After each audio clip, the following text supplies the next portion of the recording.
Halo Sobat Corong ID. Sepanjang pekan ini Indonesia mendapatkan dua tekanan batin sekaligus soal dinamika kawasan yang tak putus dirundung demam. Setelah kedatangan tamu tak diundang tapi bukan maling, di mana munculnya 6 kapal perang China di ZEE Laut Natuna Utara, untuk menggertak gerak proyek eksplorasi minyak perusahaan Rusia. Kini malah muncul deklarasi bersejarah yang kebablasan, yaitu terbentuknya aliansi militer berbaju nuklir AUKUS di Australia. Sementara di sisi lain di pekan yang sama, Menhan Indonesia dan Menhan Inggris baru saja menjadi saksi penandatanganan kontrak antara industri pertahanan Inggris Babcock International, dengan industri pertahanan Indonesia PT PAL. Yakni tentang pembangunan berlisensi 2 kapal perang heavy frigate Babcock Arrowhead 140, yang akan dibangun di galangan kapal PT PAL Surabaya. Tentu dengan adanya kontrak ini sangat membanggakan bagi kita, karena kapal perang ini adalah yang terbesar dan tercanggih, yang akan dimiliki TNI AL dan tercanggih pula di ASEAN. Selain itu, dengan dibangunnya kapal di galangan kapal Indonesia, artinya akan banyak tenaga ahli dan teknisi kita yang terlibat. Secara tidak langsung adalah pemberdayaan SDM bagi kita, karena telah mendapatkan transfer teknologi kapal perang kelas berat.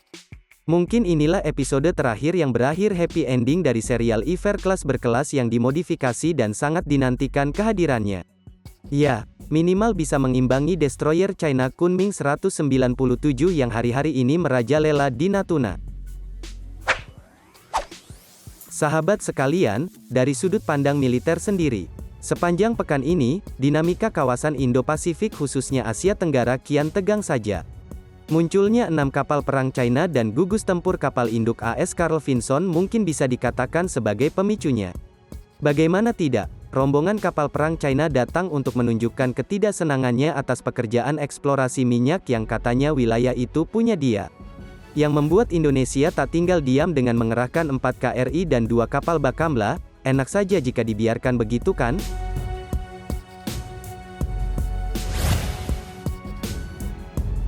Sahabat sekalian, menghadapi China soal LCS dengan membentuk aliansi nuklir AUKUS, jelas overdosis dan ketakutan yang berlebihan.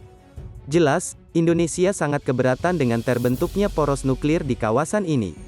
Di satu sisi, Australia kan juga salah satu negara yang menandatangani traktat non-proliferasi nuklir, tapi kok, malah dia yang melanggar? Seharusnya konflik LCS mestinya disikapi dengan proporsional dan profesional, bukan tergesa-gesa dan terkesan paranoid, lalu bentuk AUKUS seenak jidat. Konflik LCS adalah soal ZEE, soal hak berdaulat, bukan soal kedaulatan teritori 5 negara ASEAN. Dan seharusnya dihadapi saja dengan cara-cara konvensional kan sob. Apalagi secara teritori negeri kanguru itu tidak terancam secara langsung sob. Karena masih ada pelapis garis depan yang bernama Indonesia.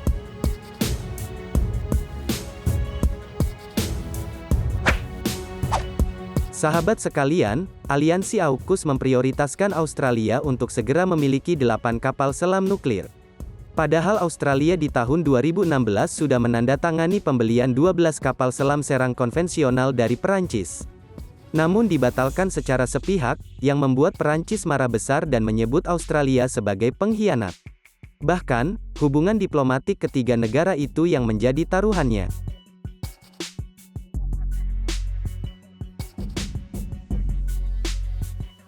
Dalam pandangan kita, mungkin aliansi nuklir ini justru memperkeruh keadaan yang sudah kacau di kawasan Asia Tenggara ya.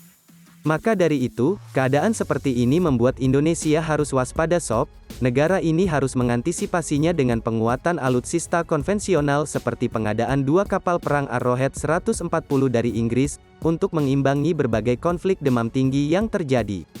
Kalaupun Australia sudah punya senjata nuklir, toh dalam perang nuklir tidak ada yang menang, semuanya akan tamat bukan? Karena bukan rahasia lagi, jika kesejahteraan umat manusia bisa hancur berantakan oleh senjata nuklir.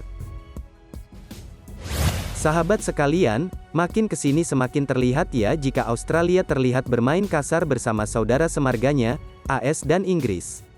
Hanya mementingkan ego kepentingan sepihak demi hegemoni 3 serangkai, yang merasa sebagai pemilik kebenaran, dan yang lain tak boleh benar. Jadi bagaimana menurut pendapat kalian semua terkait hal ini? Silakan tuliskan di kolom komentar. Dan sekian dulu dari admin, terima kasih.